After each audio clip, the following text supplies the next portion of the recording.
Welcome back to the Stuff About Money They Didn't Teach You in School podcast. I am your co-host, Erik Garcia. And I'm Xavier Angel, and we are your certified financial planners. Your certified financial planners. All right, y'all. So Xavier and I have spent a little time. We were at a conference around a lot of business owners. We were at a economic development breakfast around a lot of business owners, and we got to talking about what are the things that people do that lead to growing wealth. And then that conversation led to a conversation about what are the myths that we tell ourselves about building wealth. So we wanted to have a conversation about both the myths and some of the ingredients to building wealth. But we're going to do it in a two-part series. So on this episode, we're going to talk about some of the myths that we come across when it comes to building wealth. Now, Xavier, when people reach out to us to work with us, it's usually because they want, maybe they're not thinking I want to be wealthy, but they're reaching out to us because they want to have some sort of financial success, right? Correct. Right. They want to save more, spend less, retire early, something along those lines. And a lot of times we get a lot of calls, we get a lot of conversations we have are they seem to be inspired by, and look, I'm not going to say this is not a total knock, all right, because I think there's some good information out there, but a lot of the conversations start off with, "Hey, I saw something on TikTok. I heard this guy on TikTok. Have you heard that one before?" I got a call yesterday. I had a guy ask me about a stock and told me he heard it was gonna grow 25 times, the asking price over the next 2 weeks, and asked me what did I think, and it just, it blew my mind. Man, after this, make sure you give me that ticker symbol because I am all in. Just kidding. I'm not all in. Yeah, right. Now look, I got a buddy of mine who will send me TikToks, especially when it's related to finance, all the time. Hey, what do you think about this? What do you think about that? And sometimes it's like, oh, maybe it depends. You need a little bit more context. But I do find a lot of mistruths on TikTok or social, just in general out there, and a lot of financial advice that you get online. And be careful how I say this because we're giving kind of financial advice online, but everything has to have context. Right. Personal finance is as much personal as it is finance. Well, I think that the big thing to realize, and especially for our listeners, the advice that you get online, it doesn't fit everyone, right? It's that advice is being given from a 50,000 foot view. And unless you know everything about that situation and that individual, that advice just isn't, it may not work for you.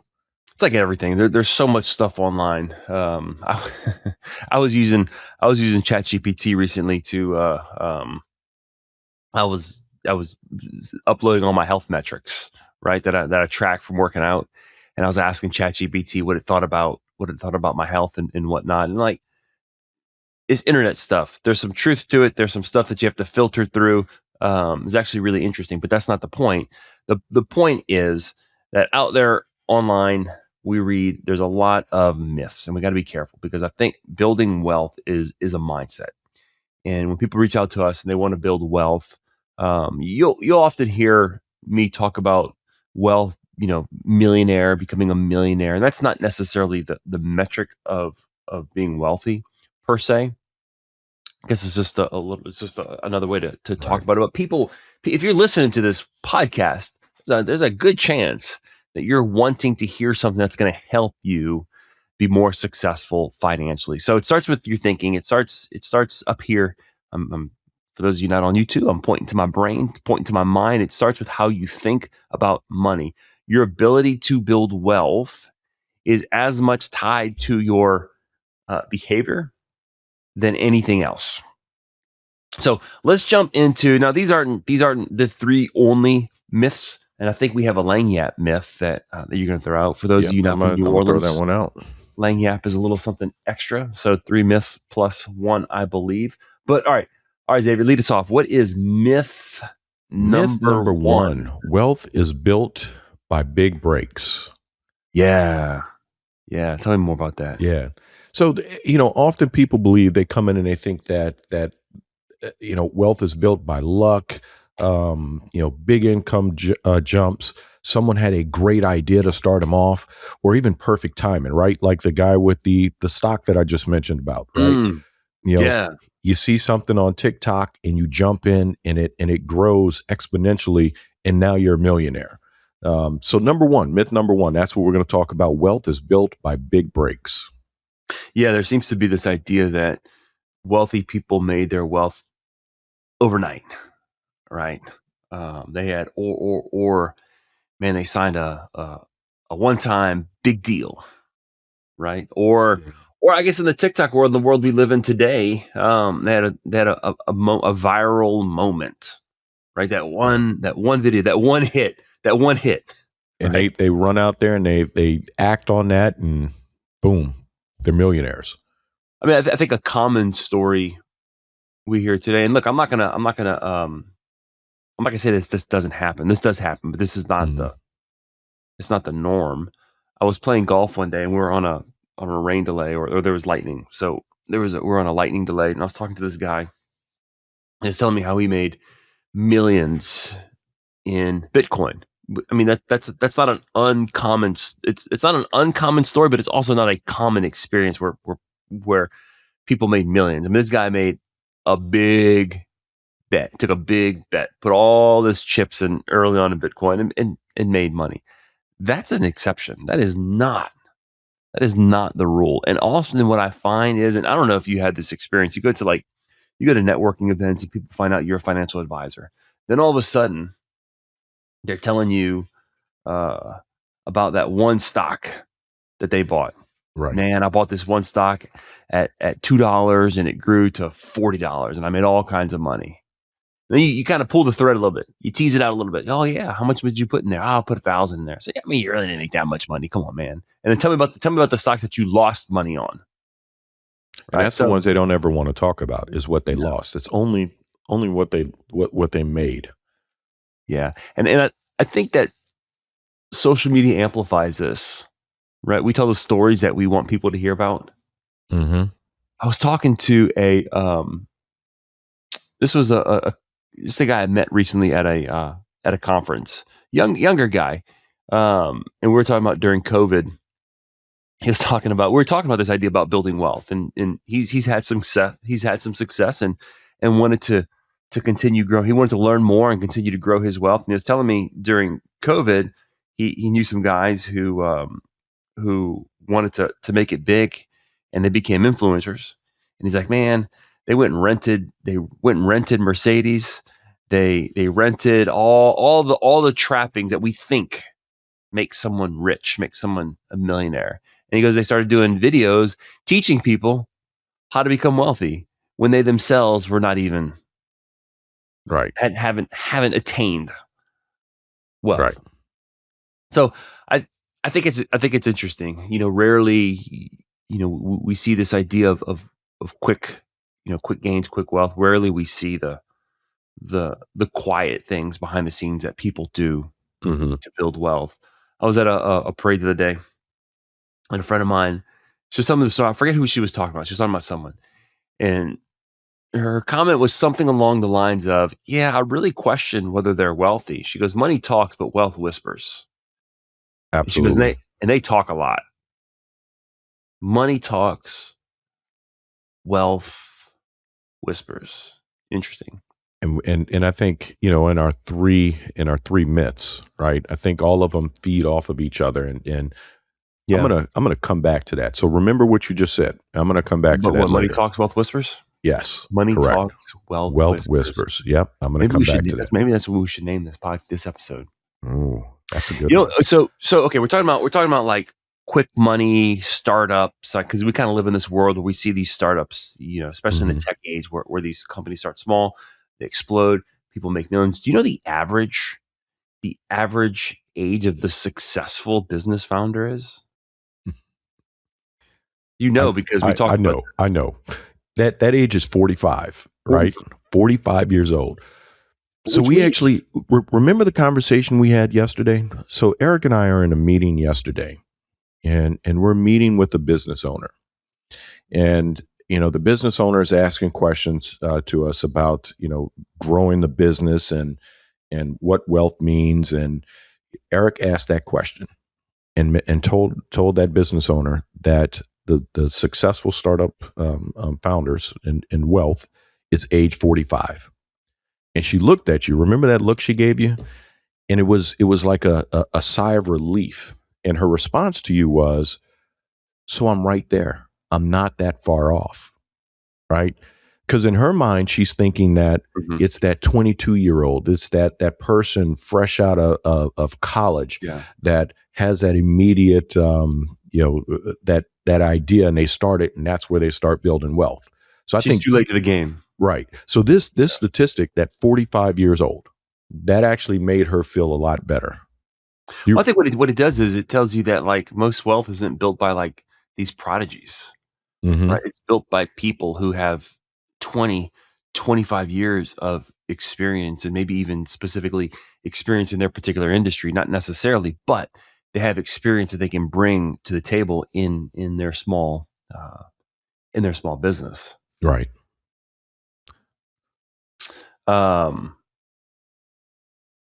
the, on that note, um, the Kauffman Foundation found that experience and industry and familiarity were more important than just pure intelligence when it comes to building wealth. So again, that leads to this fact that it's a slow grind sometimes to build wealth. It's not overnight. It's not I got lucky. Again, I'm not gonna lie. Some of that stuff can help, right? Being in the Mm-hmm. right place at the right time, but sometimes that's a result of the slow grind, of the slow Right. burn, right? You've been there. You've been working, trying to meet the right people, and then all of a sudden you find yourself in the right spot. So it's coming, right, staying staying in a game for long enough, that you're getting better. You're learning from your experiences. You're building those relationships. Yeah. That's where it's coming from. That kind of leads us to myth 2. You wanna take us there? Myth 2. Wealth is preserved for the privileged. Yeah. It's a privileged few who get to be wealthy. I can't be wealthy. I didn't grow up with money. I Right. grew up I grew up poor. My parents weren't wealthy, And right? this brings me into, as most of our listeners know, my background. I started in the life insurance industry, and when I got started in that life insurance industry, my thinking, because of my training, had me thinking that wealth was reserved for the privileged few, and those were those large inheritances, Mhm. the life insurance proceeds that got paid out, Yeah. um, you know, it, advantages to certain individuals that stepped into money or stepped into a business and grew it. And so that was my mindset early on. And this was probably 21, 22 years ago. And that Mm. was that myth that they drove into my mind. Yeah, look, that helps. You know, if you get a life insurance payout, yeah, certainly that's going to help you grow. I remember when I was coming out of college, when I was looking at what I wanted to do, and I had a couple different options. I was looking at going into purely in the investment space. I was looking at going in the insurance space. My dad worked for a company, had a successful insurance agency, and I decided to go work for the company that he worked with because it would allow me to have access to his clients. And I remember talking to a friend, and I was like 21. I was maybe 20, 21. Um, and I was kind of lamenting, like, man, I don't want to just like walk into something and like I want to work for something. And Mm-hmm. he's like, look, man, the amount of small businesses that fail from one generation to the next is huge. Like the Right. ability to make sure that a small business is successful from one generation to the next is work. Like you have to be, that Mm-hmm. does take success. And so, yeah, certainly walking into a business where there was already some groundwork that was laid, it's Right. huge. It's I'm not going to huge. deny it. It's huge, but it's a small percentage, right? Because It's one of the stats that you actually pulled up was 79% of millionaires, receive no inheritance. So well, I would. I didn't inherit anything, but what that stat tells you is that there's economic mobility in this country. well, right, That correct. And I was going back to the inheritance, getting an inheritance, getting that life insurance proceeds. So that stat shows us that, look, I But mean, that's the exception again. right, That's not the rule. That's right. correct. So eight out of 10 people are first generation wealthy. Think about that. Hmm. 8 out of 10 people. That So, is a crazy stat based off of what we've heard in our so lifetime. that's right. When you think of the myths of I didn't have money growing up, that I didn't have wealthy parents. I don't know anybody. Um, yeah, it might be a little bit harder. You might have to grind out a little bit longer. Mhm. No doubt. Um, but having those advantages isn't a prerequisite Right. So what to. that what when I look at that number, what that tells me is wealth is built slowly and it's built intentionally. If I look at some of the people that you and I have worked with, it's the teacher who invest every month. It's a pharmacist who's consistently contributing to their retirement and saving on the side. It's that business owner who is investing with intentionality and purpose and reinvest those profits year after year. That's what that stat tells me. You just said something that's really important. I think we're going to talk about this a little bit deeper in the next episode. But this idea of reinvestment, right? Mhm. Reinvestment. They're not extracting money from an investment; they're reinvesting back into a vehicle that's going to continue to grow. Here's another fun stat: Warren Buffett. Now, I get Warren Buffett is an exception. Very few people will ever have a chance to build his wealth, even a quarter, even a small percentage of his wealth. But do you know what percentage of his wealth was built after age 60? I'm not even going to say it, Eric. I know this. You go ahead and give 90%. it. Give it. 90%. After age 60, 90% of his wealth was built after 60. Now, forget how wealthy he is, but proportionally, if you think about that and apply it to your own life, um, and you're 30 something or 40 something, that means if you just continue to follow the process, to do the things that have led you to success so far, that just compounds. It just compounds over time. Mm. So Uh, it's average people just making disciplined decisions that's helping yeah, them to grow that wealth. I'm yeah. gonna give, and I know you love giving stories, so I'm gonna jump in. I'm gonna talk about one real quick about Story time. yeah, Story time with story Xavier. time. Okay, let me You just know, sit back. Let me get my coffee. there you go. Like, it's when we look at the regular average person just making those disciplined decisions and growing that wealth. We've got a client that we work with, no children, was at her job, made a decent salary, not it wasn't a six-figure salary, but when she retired at age 68, she was able to begin taking trips.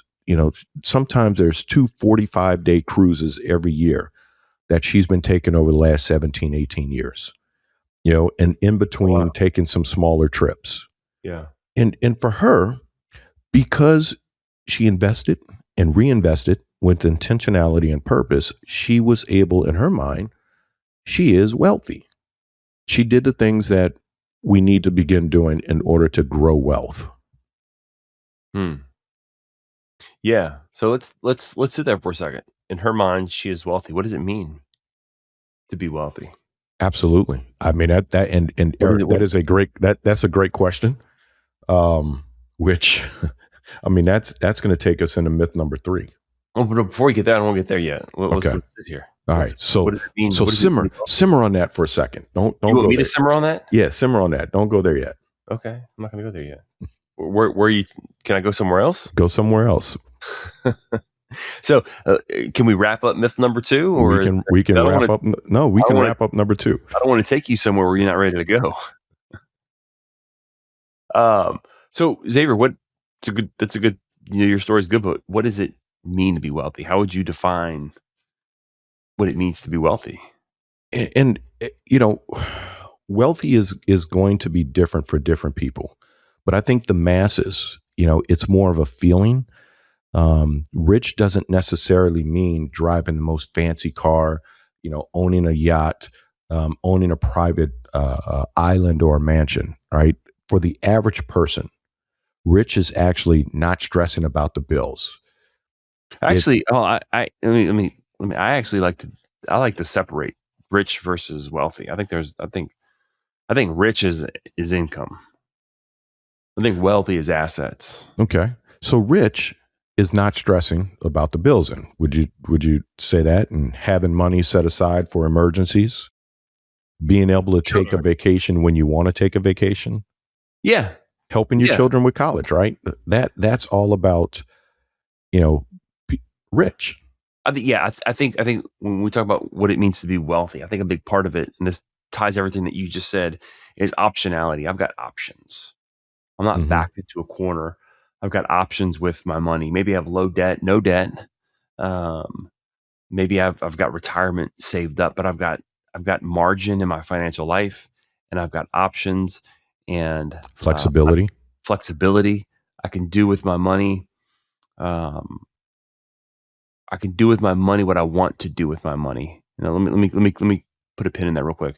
Do with my money what I want to do with my money. That doesn't mean you just have money to blow necessarily. Right. You're doing with your money what's important to you. So I do think that a part of wealth, there's an element of financial and economic stability Right. in your life. Right. But again, this kind of to put a bow around this particular point about that wealth is just for an exclusive, privileged few. And this is going to lead us to myth 3. Wealth is more accessible than people believe it is. However, it is slower than what most people want. Absolutely. That they get rich overnight. I bought this stock and it went up 25 times in a few weeks or in 1 year. Those are exceptions. Those are not rules. That is not the way that the majority of people build wealth. That Right. wealth is often slow.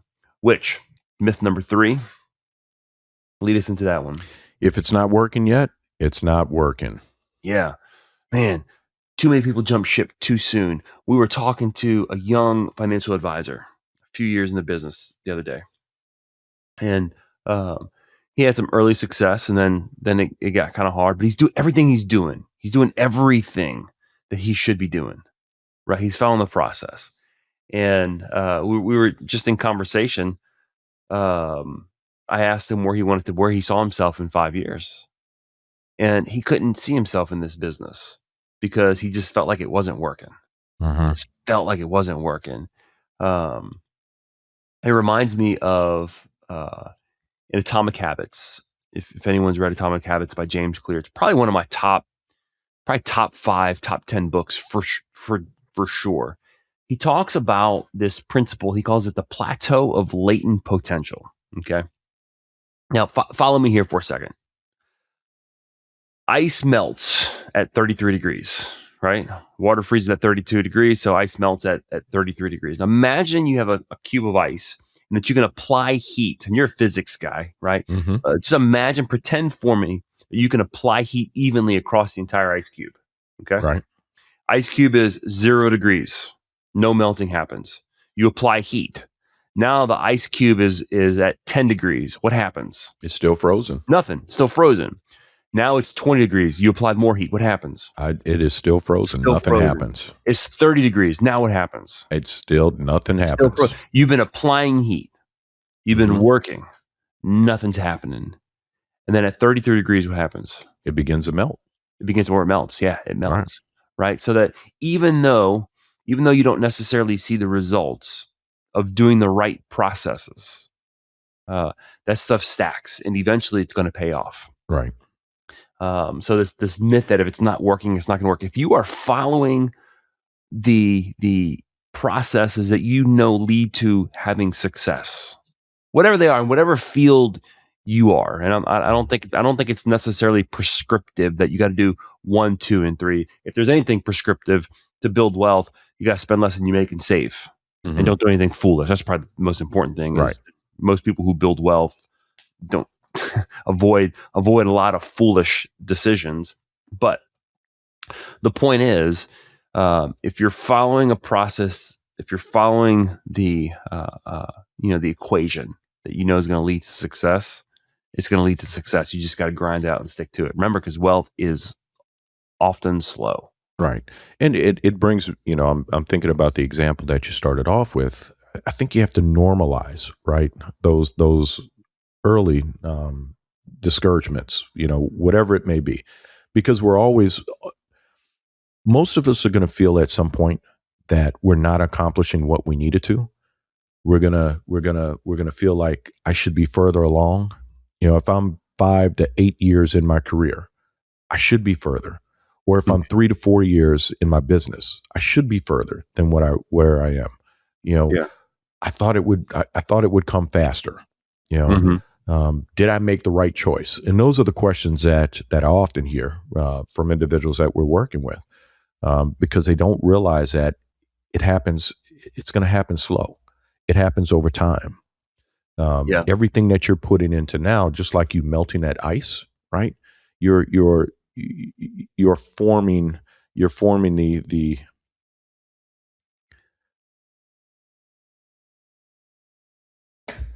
everything is forming beneath the surface, and eventually it's going to happen. And those on the outside are going to look at it and think, wow, that happened overnight. But it's been occurring over time. Those efforts aren't wasted. They're stacking.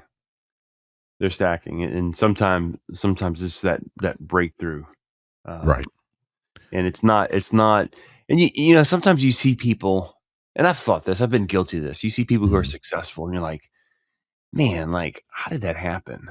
Like it just seems like yesterday they weren't successful. Now all of a sudden they're successful, but you don't see again the right. The so it was 10 built. years. Yeah. So it was built on years of quiet progress, That's which right. brings me back. Remember the saying I told you to remember? Say that again for me. Money talks, wealth whispers. Yes, absolutely. Money, because it's built over years on quiet progress. Quiet progress. That's good. I like that. Quiet progress. So yeah, compounding works only with the application of time. Right. If you go back to our original artwork for the podcast series, there's an equation on there. And it's the time value of money. It's how money compounds over time. And if you look at the chart of compounding interest, early on, it doesn't look like anything's happening, right? It's like the ice cube goes from 0 to 20. Man, it looks like nothing is happening. But then all of a sudden, that compounding starts to take an impact. Just the Warren Buffett story. The majority of his wealth was built after age 60 because of time. Now, dude's 90-something years old. He's got more. If he continues to live, his wealth is just going to continue to compound exponentially. Warren Buffett can't give away all his money. I mean, that's how much it's compounded. That's how much it's grown. So if you're following the right processes, if you're taking the right steps of what it leads to be successful, then it's going to come. It's going to come with time. All right, so let's tie this up. Go, hold up, Xavier. We got one more Lagniappe myth before we tie this off. What was that? What did you want to bring to the table? You need a high income to become wealthy. Myth.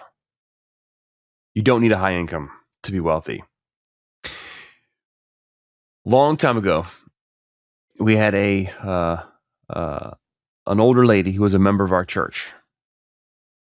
She lived most of her time in Burkina Faso in Africa. She started a school, and